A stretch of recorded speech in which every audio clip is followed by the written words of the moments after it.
Durante la Segunda Guerra Mundial, se construyó bajo las calles de Londres un enorme complejo de búnkeres secretos. Este mundo, ahora olvidado, fue una vez un importante refugio ante los ataques aéreos nazis. Este laberinto subterráneo mantuvo a salvo al gobierno británico encabezado por el primer ministro Winston Churchill durante los días más oscuros de la guerra. Es el lugar más peligroso del mundo y el más dramático. En el centro de todo está Winston Churchill, que se encuentra en la línea de fuego. Esta red secreta también acogió al general Dwight Eisenhower, pero poco más ha sido revelado al público. Se trata de un gran esfuerzo sin precedentes en la historia de la guerra. Y se construyó sin que la gente supiera lo que pasaba. Vamos a adentrarnos bajo tierra para recuperar este mundo perdido. Mediante la moderna tecnología gráfica, revelaremos una ciudad oculta. Bajo la acera, mostraremos secretos de guerra que nunca debían ser conocidos.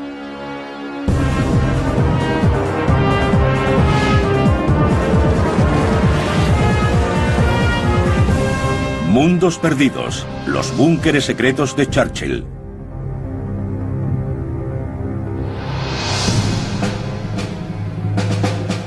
Londres es una de las ciudades más pobladas del mundo. Y aún así, muy poca gente conoce el mundo secreto que hay bajo sus pies.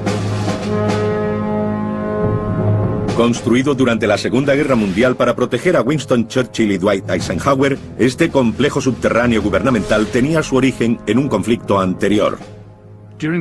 Durante la Primera Guerra Mundial, los zeppelines y los bombarderos Gotha atacaron Londres con cierta frecuencia y lanzaron bombas sobre objetivos civiles. Fue una experiencia impactante e infundió a Gran Bretaña un fuerte temor a los bombardeos aéreos. El surgimiento de la Alemania nazi hizo revivir aquellos temores a los británicos. Durante la década de 1920, Churchill creía impensable la posibilidad de una guerra. Pero cuando Hitler subió al poder, vio aumentar dicha posibilidad. Reconoció a la bestia en Alemania. Entendió perfectamente de lo que era capaz Hitler y en concreto advirtió la amenaza que suponía la Luftwaffe para Gran Bretaña. La agresiva política exterior de Hitler llevó a Londres a la paranoia. Los británicos creían que una nueva guerra llevaría al lanzamiento de bombas y gases venenosos sobre su capital. Londres necesitaba refugios a prueba de bombas y gases, pero su construcción era una ciencia desconocida. Ingenieros y arquitectos fueron reclutados para trazar un plan contra los ataques aéreos. Al principio de la guerra, intentar diseñar o construir algo a prueba de bombas era adentrarse en territorio desconocido. Una cuestión fundamental era si el refugio debía ser construido sobre o bajo tierra. Y es interesante destacar que en Alemania, en esa época, se estaban haciendo algunos grandes refugios muy reforzados. Pero los ingenieros británicos, influenciados por la experiencia de la Primera Guerra Mundial, decidieron construirlos bajo tierra. Sus planes están bellamente ilustrados en una serie de viñetas diseñadas por O.B. Arup, el gran ingeniero de la época. Comenzando con una trinchera abierta, las defensas se iban haciendo cada vez más profundas y complejas. Los muros sólidos y los techos reforzados demostraron ser capaces de proteger a un gran número de personas. Pero no todo el mundo quería meterse bajo tierra. A Churchill le molestaba la idea de esconderse bajo tierra. Lo hizo durante la Primera Guerra Mundial y lo despreciaba. Le parecía una forma de cobardía y consideraba a los búnkeres agujeros del miedo. Y el primer diseño de búnker que le presentaron fue un lugar llamado enclave Paddock.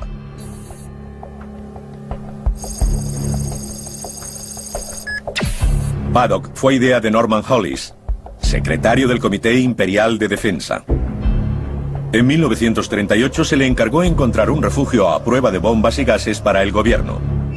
Tras recorrer todos los sótanos, túneles y estaciones de metro en desuso de Londres, se decidió por un conjunto de edificios en los suburbios, a unos 6 kilómetros del Parlamento. Esto era el centro de investigación del servicio postal, la tapadera perfecta para una instalación secreta del gobierno. hasta ahora sigue siendo desconocido para el gran público. Ninguno de los edificios era lo bastante grande o apto para reforzarlo, así que en febrero de 1939 Hollis ordenó la construcción de un búnker con 50 habitaciones. La excavación alcanzó 12 metros de profundidad. Se construyó un refugio con 2 plantas. Los cimientos, las paredes y los techos se hicieron de hormigón reforzado. Se cubrió y fue ocultado con la construcción de edificios civiles. Paddock era uno de los grandes secretos de la guerra. Perdido bajo casas y jardines, acabó siendo descubierto por detectives aficionados. Ahora podemos entrar en el refugio 60 años después de que el gobierno ordenara su cierre. Esta es la sala de emergencia del gabinete de guerra. Este es el lugar al que el gobierno habría llegado procedente de Whitehall en caso de un ataque al centro de Londres.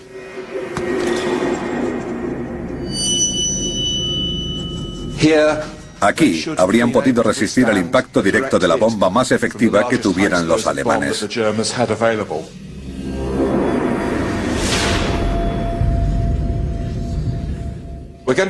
Vamos a bajar al primer nivel del búnker, a unos 4 metros. Y en este punto llegamos a una cámara estanca. Una de las principales preocupaciones era un ataque con gas. El compartimento estanco funcionaba porque la presión del aire en el búnker era más alta que la del exterior. Cuando alguien entraba, la cámara era sellada y la alta presión forzaba la salida de cualquier gas. De ese modo se podía acceder al interior de forma segura. El gas venenoso era una preocupación importante para el gobierno y se produjeron millones y millones de máscaras de gas. Al comienzo de la guerra, un 85% de la población iba por las calles con máscaras de gas. Tal era el grado de temor. A pesar de las dimensiones del búnker, con capacidad para 200 personas, Paddock se construyó en absoluto secreto. La mayor parte de las obras se hicieron de noche y bajo una red de camuflaje. El gran volumen de tierra extraído durante la excavación se dice que fue retirado en furgonetas de reparto de pan. Y la gente de la zona sabía que no debía hacer preguntas. Nadie quería ser sospechoso de espionaje. Entramos en el santuario del búnker. El sótano en el que nos encontramos podía ser sacrificado, pero en la planta de abajo era donde se habrían alojado Churchill y su equipo.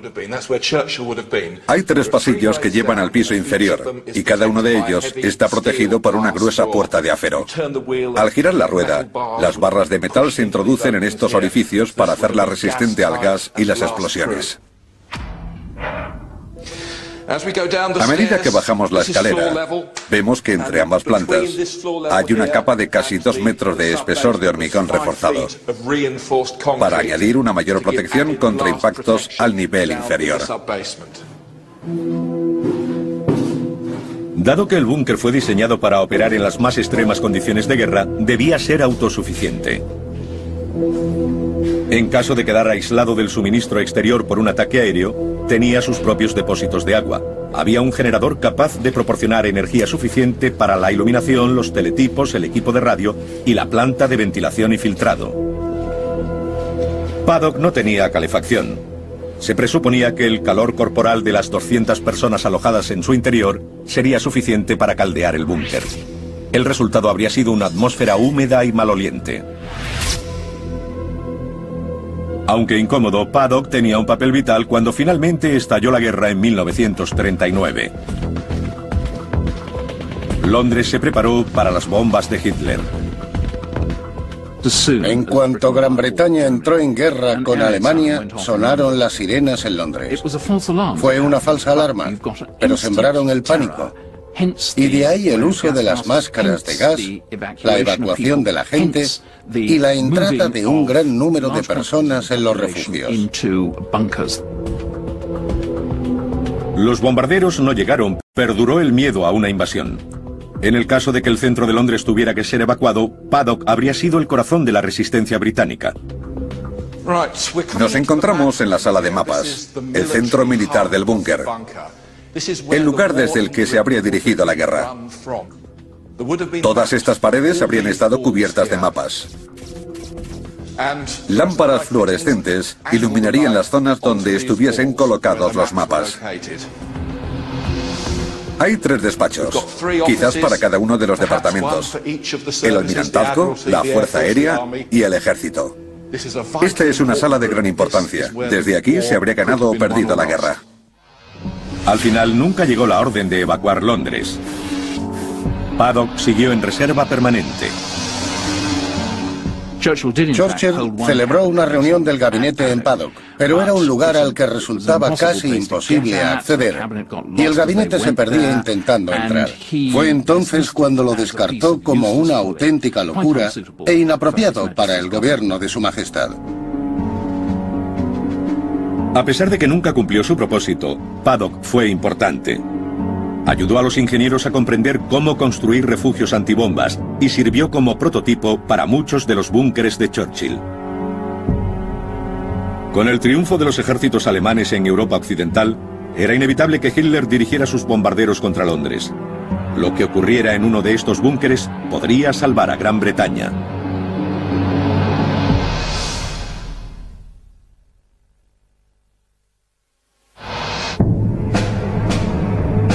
Oculto en un rincón de una base aérea de Londres, Inglaterra es un búnker militar de alto secreto.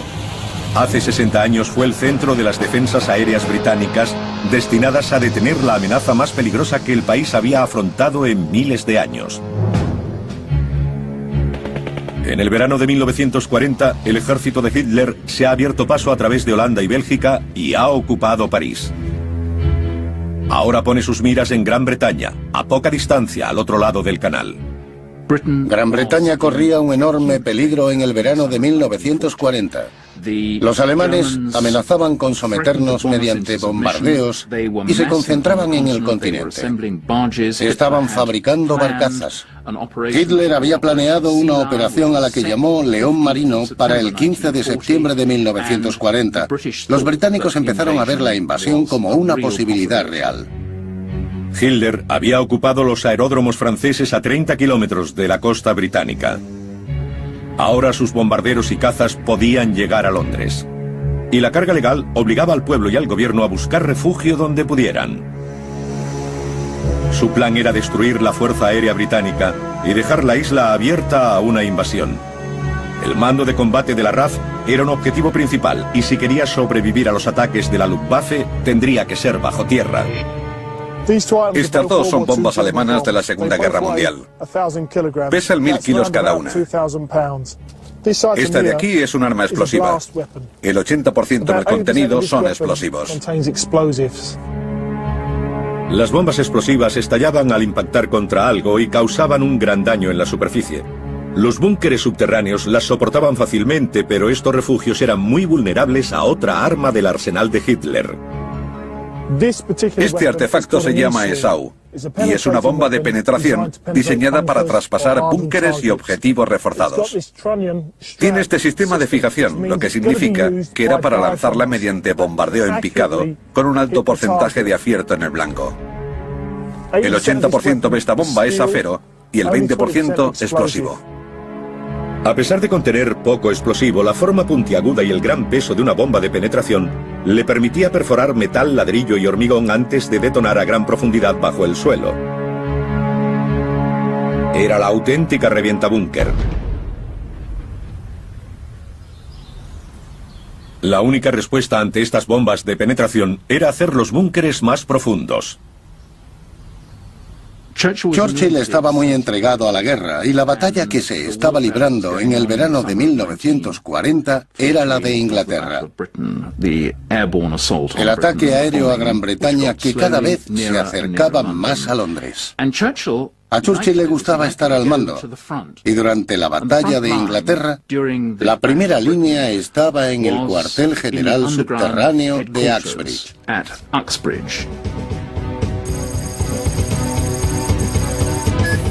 Uxbridge era uno de los búnkeres secretos de nueva generación construidos a una profundidad fuera del alcance de las bombas alemanas. Ahora podemos visitarlo con un permiso militar especial y adentrarnos 18 metros hasta la sala de operaciones del Mando de Combate de Londres. En el verano de 1940, esta sala fue un salvavidas para Gran Bretaña. Construido a cielo abierto a gran profundidad, el búnker es una sencilla estructura cuadrangular de paredes gruesas con resistentes cimientos de hormigón. Para una mayor protección se colocó encima una losa de hormigón armado de 2 metros de espesor. Se construyeron 2 pasadizos de salida y luego se cubrió todo con arena y tierra. Estaba diseñado para ser prácticamente invisible desde el aire. El búnker contaba con 40 habitaciones a 2 niveles. Era completamente autosuficiente, con sus propios generadores, sistemas de ventilación y equipos de telecomunicaciones. Pero lo más importante de este centro de mando subterráneo era la sala de trazado. Listo para funcionar en cuanto se declaró la guerra, Uxbridge fue durante un tiempo la sala de operaciones más importante de Gran Bretaña. El primer ministro era visitante frecuente. John Fanshawe, que trabajó en el búnker en 1940, registraba en secreto sus visitas. Iba en contra de las normas llevar un diario, pero yo lo hice durante toda la guerra y solía esconderlo en la funda de mi máscara de gas. Una visita determinada destaca sobre el resto. El 15 de septiembre estuve de guardia hasta casi la 1, porque Churchill estaba en el piso de arriba y no podíamos turnarnos durante un ataque. Aquel bombardeo se convertiría en el ataque aéreo diurno más importante de la guerra. El 15 de septiembre de 1940, Londres contuvo la respiración. Se aproximaban 200 bombarderos alemanes. Y si Hitler lograba destruir las defensas aéreas de Churchill, quedaría despejado el camino para la invasión. Todos los datos de avistamientos pasaban a la sala de trazado. Los primeros informes de aviones alemanes procedían de los radares de la costa. A continuación eran traducidos a posiciones en los mapas por operadores como Joan. Si eran aviones enemigos, ponía H hostil e indicaba cuántos aviones eran y a qué altura volaban. Tan pronto como alcanzaron la costa, los localizaron los observadores e informaron al cuartel general del mando de combate. El centro de control reaccionó según la última información y envió escuadrillas de cazas para interceptar a los bombarderos alemanes.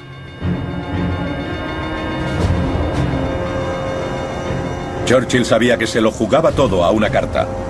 Este fue el día más importante de la batalla de Inglaterra.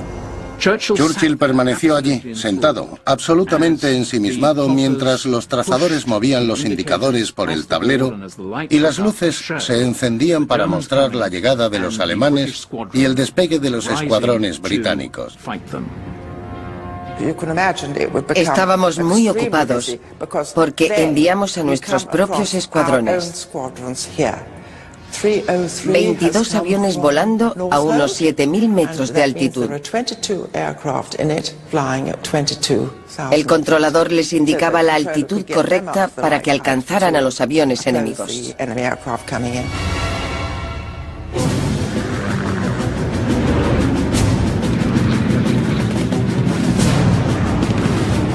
Enfrentándose a 200 bombarderos alemanes, Uxbridge había puesto toda la carne en el asador. Resultaba casi imposible encontrar espacio para poner todos esos bloques. Los indicadores se mezclaban unos con otros y te confundías con los del operador de al lado. Fue una verdadera locura. En un momento crucial de estos tensos y dramáticos momentos, el general Park, al mando de la operación, informó de que no había más reservas. Todo caza disponible había sido enviado a la batalla. Británicos y alemanes tuvieron un mal día. Ambos bandos afirmaron haber derribado un elevado número de aviones. Churchill estaba muy motivado por la experiencia de Uxbridge y se marchó a casa, nervioso, eufórico y cansado, pensando que las estimaciones de que habían derribado 185 aviones alemanes eran correctas. Pero no lo eran. Habían logrado abatir solo un tercio, unos 60. No obstante, fue la culminación de la batalla de Inglaterra, algo que había presenciado en primera fila y marcó el fin del intento alemán de atacar Gran Bretaña por aire a plena luz del día.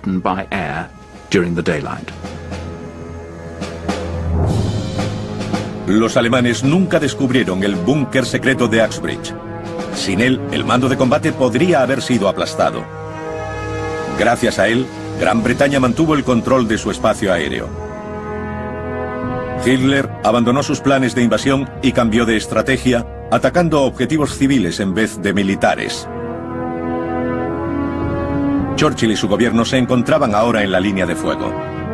Tenían la necesidad urgente de construir un búnker a prueba de bombas en el centro de Londres. Así comenzó uno de los proyectos secretos de construcción más increíbles de la guerra.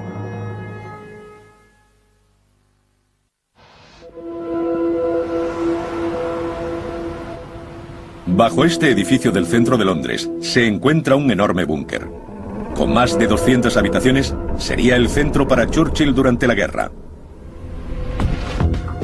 Con los bombarderos alemanes causando estragos en la capital, este complejo subterráneo facilitaría a Churchill y a su gobierno un refugio en momentos desesperados.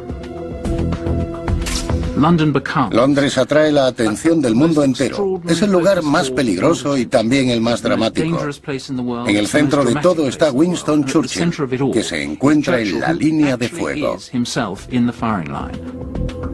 Cuando comenzaron los ataques, hubo peticiones para evacuar al gobierno fuera de Londres.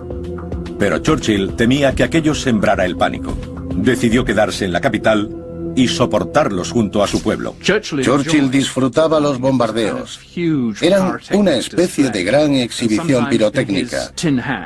A veces se ponía su casco, subía al tejado de lo que ahora es Hacienda y contemplaba esos espléndidos fuegos artificiales mientras fumaba un puro.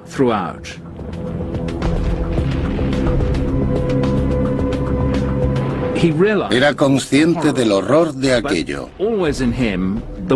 Pero el niño que había en su interior se deleitaba con el espectáculo de acción y guerra. Solo cuando su residencia recibió un impacto directo aceptó de mala gana la necesidad de construir unas dependencias a prueba de bombas.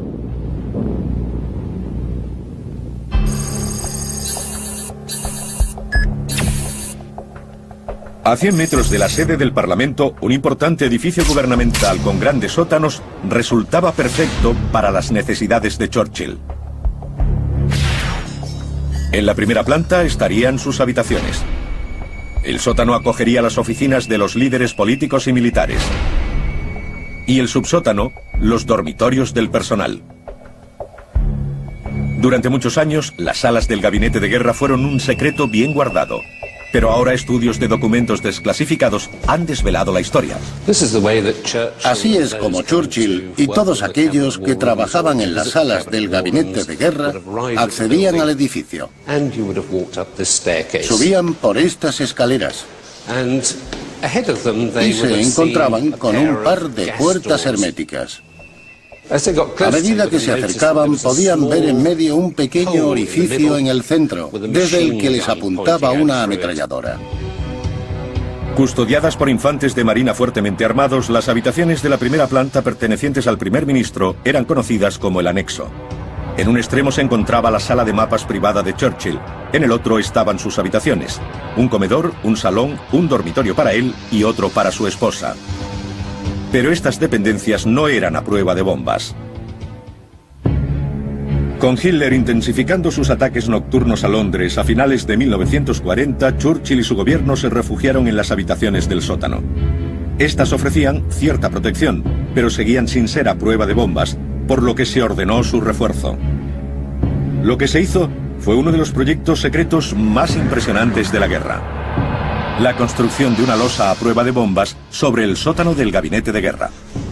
Aunque empezaron a reforzar las alas del gabinete con una estructura de madera, finalmente la cambiaron por una de acero. Sin embargo, no se consideró segura. Decidieron construir una enorme losa de hormigón. Era a prueba de bombas de 250 kilogramos. El principio de funcionamiento era muy sencillo. Una simple masa de hormigón extendida sobre el sótano. En vez de penetrarla, una bomba explotaría contra ella y las habitaciones de abajo quedarían protegidas. Pero la ingeniería era mucho más compleja. Una bomba que cae desde unos 5.000 metros de altitud puede llegar a alcanzar una velocidad de 300 metros por segundo, por lo que impactaría contra el refugio con una enorme cantidad de energía cinética. Así que construir una losa que pueda soportar un impacto de ese tipo es un desafío de ingeniería. Seguro que hicieron muchos intentos fracasados antes de lograr establecer el grosor necesario para contrarrestar la potencia de esas bombas impactando directamente en el objetivo. La placa se colocó sobre una estructura de vigas de acero apoyadas en los muros de la planta baja. En el más absoluto secreto, 900 vigas de más de 1 tonelada de peso cada una entraron a mano en el edificio. Sobre ellas se tendió chapa ondulada y se vertió hormigón líquido hasta formar una capa de 2 metros de espesor. Al finalizar quedó cubierta una zona del tamaño de un campo de fútbol. En esta sección expuesta de la placa se puede ver el grosor del hormigón, además del lecho que lo soporta y las vigas de acero debajo. Este enorme proyecto de construcción duró 18 meses. El trabajo se llevaba a cabo las 24 horas del día mientras Churchill y su gobierno trabajaban. Y a pesar de que él odiaba el constante golpeteo y los silbidos de los trabajadores, la fascinación del primer ministro por la obra fue anotada en el diario de su secretario. Apareció el primer ministro y ofreciéndome una linterna me condujo hasta las vigas del sótano, que debían soportar la construcción. Con una agilidad asombrosa subió por ellas, trepó por un extremo a unos 2 metros del suelo y saltó de una a otra sin esfuerzo aparente. Era algo extraordinario para un hombre de casi 66 años de edad que nunca había hecho ejercicio. Finalmente, unas 200 habitaciones fueron reforzadas para el uso del gobierno. La más importante para Churchill era la sala del gabinete de guerra. Allí se reunía habitualmente con sus ministros y comandantes militares para discutir estrategias. Fue en esa sala donde se tomaron algunas de las decisiones más importantes de la Segunda Guerra Mundial. Pero ninguna de ellas habría sido posible sin los minuciosos informes de inteligencia que procedían de la sala de mapas. Este era el centro del complejo subterráneo. Aquí llegaba toda la información procedente de los diferentes escenarios de la guerra. Había personas sentadas alrededor de esta mesa que contestaban al teléfono, tomaban notas e informaban a otras personas. El propósito general era ofrecer un asesoramiento diario sobre el estado de la guerra. En torno a un apretado grupo de escritorios, el personal militar recibía y entregaba la última información procedente de los campos de batalla de todo el mundo. Llegaba vía radio, teléfono y telégrafo. Toda la información recibida se representaba en los mapas. El que está en la pared es el de los convoyes y tienen miles de agujeritos. Aquí seguían el movimiento de los barcos que había por todo el mundo. Había cientos de mapas en la pared, cubriendo al minuto las operaciones terrestres y navales del mundo entero. Funcionando 24 horas, los 7 días de la semana, independientemente de los ataques aéreos, la sala de mapas era el ojo británico que nunca dormía. Había espacio destinado a las docenas de secretarios, ayudantes, telefonistas y guardias. Las salas del gabinete de guerra podían mantener la maquinaria esencial del gobierno bajo tierra. Y para poder trabajar ininterrumpidamente, se disponía de dormitorios. El personal de alto rango disfrutaba de habitaciones privadas en el sótano, pero el resto debía bajar 6 metros hasta el muelle. Una claustrofóbica madriguera en el subsótano.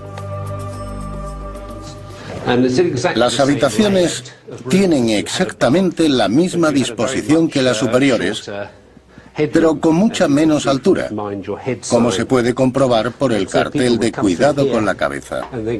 La gente venía por aquí y se dirigía a sus dormitorios. Con poco más de 1 metro de altura, algunas habitaciones del muelle estaban infestadas de ratas, pero al menos eran un refugio seguro contra las bombas.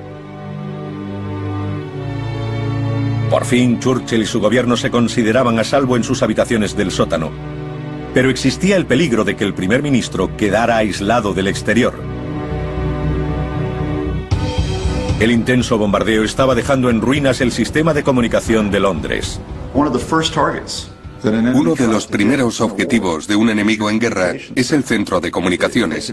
Si tiene la oportunidad de destruir el transmisor de radio, la centralita de teléfono y el telégrafo, lo hará.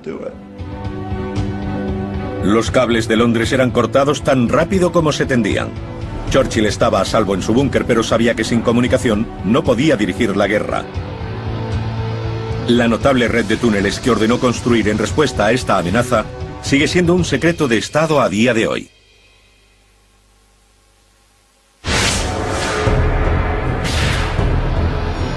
Uno de los grandes secretos del mundo perdido de Churchill permanece bajo el centro de Londres, oculto y plenamente operativo. Los ataques aéreos nocturnos alemanes estaban destrozando los sistemas de comunicaciones de la ciudad. Esta red secreta de túneles a gran profundidad fue construida como una respuesta. Los bombarderos alemanes no solo intentaban matar y aterrorizar a los civiles, sino aislar los puntos principales de mando y control que conectaban a Londres con el resto del mundo. Lo importante no solo era proteger a la población y a Churchill, sino que las comunicaciones británicas sobrevivieran a los ataques alemanes. Si Hitler cortaba las comunicaciones por teléfono, telégrafo y radio, la voz de Churchill quedaría silenciada para el resto del mundo. Se trataba de defender las vitales comunicaciones.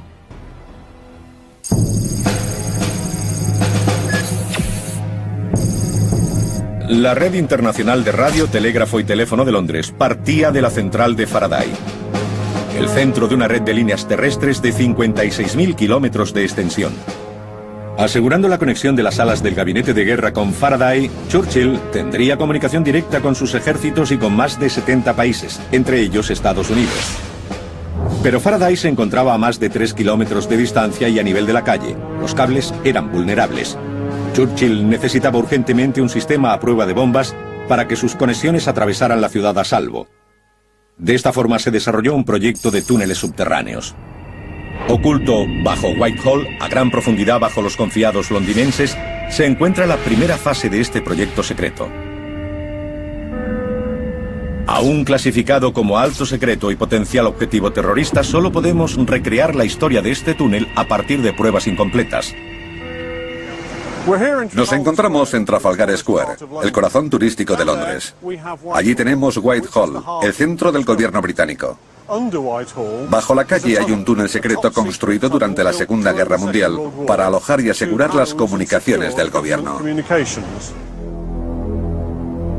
Construir un túnel de 3 kilómetros desde las salas de guerra de Churchill hasta Faraday superaba los recursos británicos en ese momento.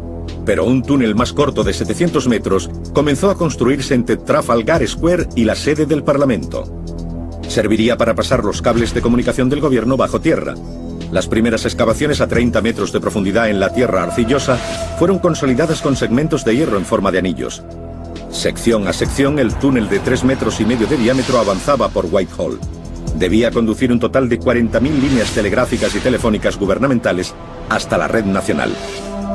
A finales de 1939, mineros e ingenieros protegidos de los ataques aéreos trabajaron día y noche. Completaron el túnel en solo 18 meses. Además de cables, el túnel proporcionaba espacio suficiente para que trabajaran cientos de operadores e ingenieros.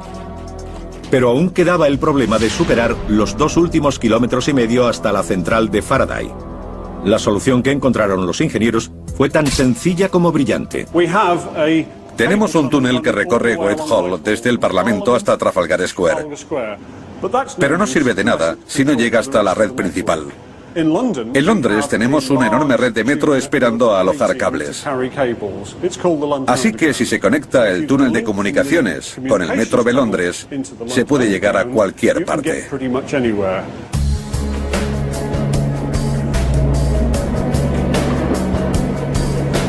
La red del metro londinense era perfecta para conectar las comunicaciones de Churchill con el mundo exterior.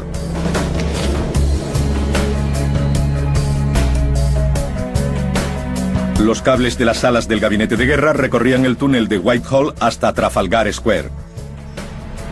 Allí conectaban con un túnel del metro en dirección sur bajo el río Támesis.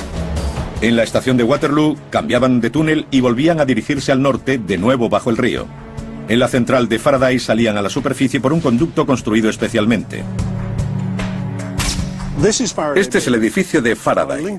Conectando el túnel de Whitehall con los del metro hasta llegar aquí, Churchill podía ponerse en contacto con el mundo. Pero no bastaba con lograr que los cables atravesaran de forma segura la ciudad. Los alemanes conocían la importancia de Faraday y la atacaban continuamente. Una noche de diciembre de 1940, 25.000 bombas fueron lanzadas en la zona. La central necesitaba protección urgente y se planeó la construcción de un búnker. No se trataba de un búnker subterráneo, sino más bien de una fortaleza. Una ciudadela a prueba de bombas construida en la superficie para proteger lo que había dentro del edificio. Una enorme fortaleza de hormigón empezó a tomar forma cerca de Faraday para alojar una central telefónica de emergencia. Construida en superficie para ahorrar tiempo, sus cimientos tenían 3 metros de espesor y las paredes y el techo eran similares. No tenía ventanas y sus puertas de acero, que pesaban 4 toneladas, eran a prueba de bombas y gas. Podía resistir meses de continuos ataques. Bajo este formidable escudo de hormigón, las comunicaciones del gobierno conectaban con la red nacional. Luego volvían a salir de la ciudad a través de una vía férrea subterránea. El túnel de Whitehall y la ciudadela de Faraday tuvieron un gran éxito a la hora de mantener abierto el canal de comunicación de Churchill. A medida que Gran Bretaña conseguía aliados en Rusia y Estados Unidos, este sistema de comunicaciones se volvía cada vez más importante, pero la llegada de las tropas estadounidenses a Londres conllevó mayores riesgos de seguridad. En 1942, el presidente Roosevelt envió a Londres al hombre que mandaría a las fuerzas aliadas en la reconquista de Europa, el general Dwight Eisenhower, para dirigir la guerra. Pero en aquellos momentos, Londres era uno de los lugares más peligrosos de la faz de la Tierra. ¿Cómo proteger al comandante? Debía haber un lugar seguro para proteger a Eisenhower y sus comunicaciones. Una nueva generación de armas nazis fue diseñada para arrasar Londres. Si quería sobrevivir y dirigir la victoria aliada sobre Europa, Eisenhower necesitaba un tipo diferente de búnker.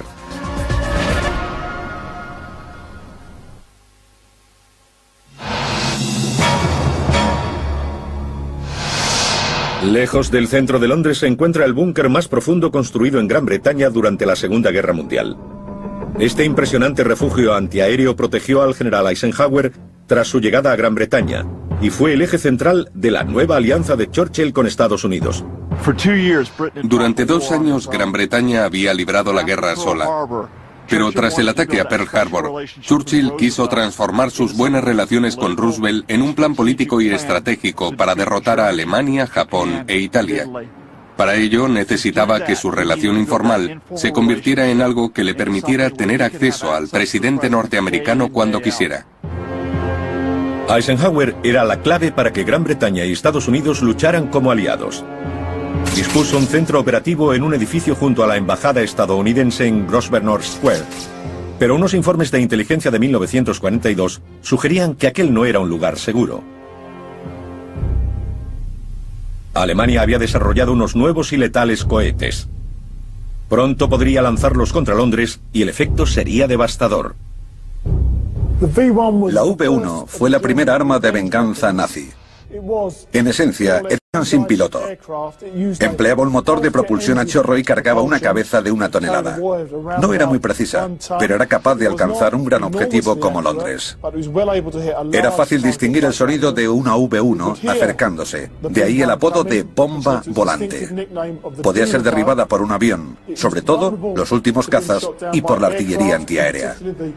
Aquello llevó directamente al desarrollo de las V-2, sus hermanas mayores. Estos llevaban una cabeza del mismo tamaño que las V-1, pero tenían la enorme ventaja de que no se oían llegar.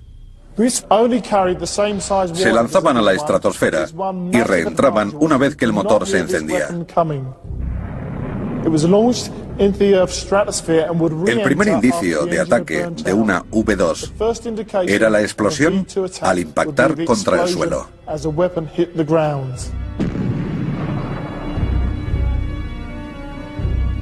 El enorme potencial de impacto y penetración de estos cohetes fueron motivo de preocupación entre los ingenieros británicos. Temían que los refugios subterráneos ya no fueran seguros. Uno de los efectos de una detonación a gran profundidad, sobre todo en un suelo arcilloso como el de Londres, era que confinaba la explosión y la intensificaba, haciéndola mucho más potente de lo que habría sido a ras de tierra. Este impulso de energía u onda expansiva se despliega a una velocidad supersónica desde el centro de la explosión. En cierto modo, podría decir que el propio Londres era su peor enemigo. Las condiciones de su suelo permitían la penetración de las bombas y la expansión de sus efectos de forma muy eficiente. Con la amenaza letal de las bombas volantes sobre ellos, se proporcionó a Eisenhower el primero de una generación de búnkeres de gran profundidad. Con un permiso especial para acceder a él, podemos revelar el contenido del búnker londinense de Ike. Se retomaron los planes prebélicos de ampliar una estación del metro cerca de la Embajada de Estados Unidos y, utilizando las ya conocidas técnicas de apertura de túneles a gran profundidad, se desarrolló un búnker tubular. Utilizando un par de blocaos de hormigón, se excavaron a mano 2 pozos paralelos en la arcillosa tierra de Londres. Tenían una profundidad de 37 metros. A continuación se abrieron 2 accesos desde los pozos antes de iniciar la construcción de 2 grandes túneles de 5 metros de diámetro. De nuevo, el trabajo fue hecho a mano. Los 2 grandes túneles conformaban la mayor parte del refugio. Dividido en 2 niveles, podía alojar a unas 8.000 personas. Eisenhower ocupó su búnker a prueba de bombas a finales de 1942. 60 años después sigue siendo zona prohibida y tan inexpugnable como antes. Ahora es el almacén más seguro de documentos confidenciales de Londres. Pero no ha cambiado desde que lo usó Eisenhower. Este es el ascensor que instaló Dwight Eisenhower para asegurarse de que estaba a salvo en su tarea de dirigir la guerra desde su búnker en Londres.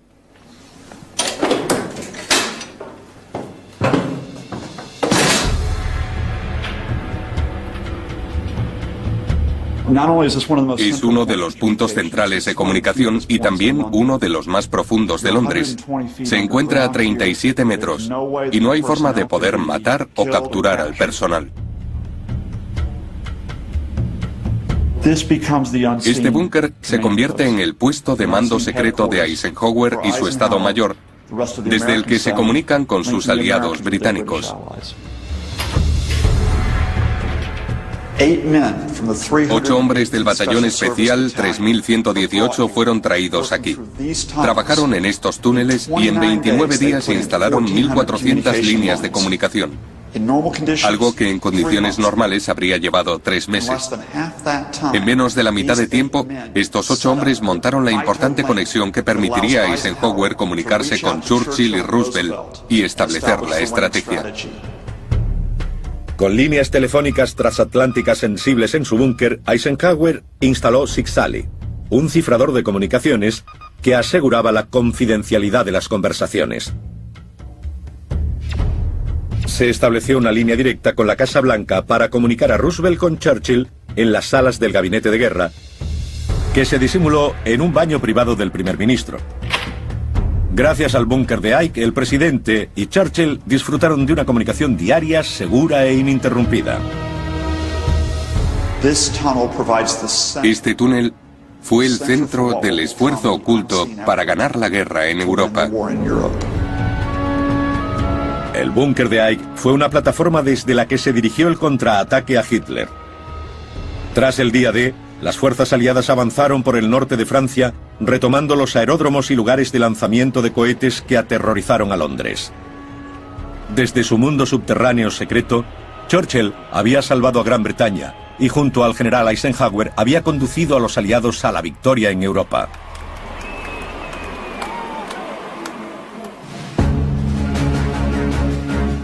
Este mundo perdido ha mantenido su misterio durante 60 años. Ausente de los libros de historia, los secretos de su función en tiempos de guerra empiezan a salir a la luz.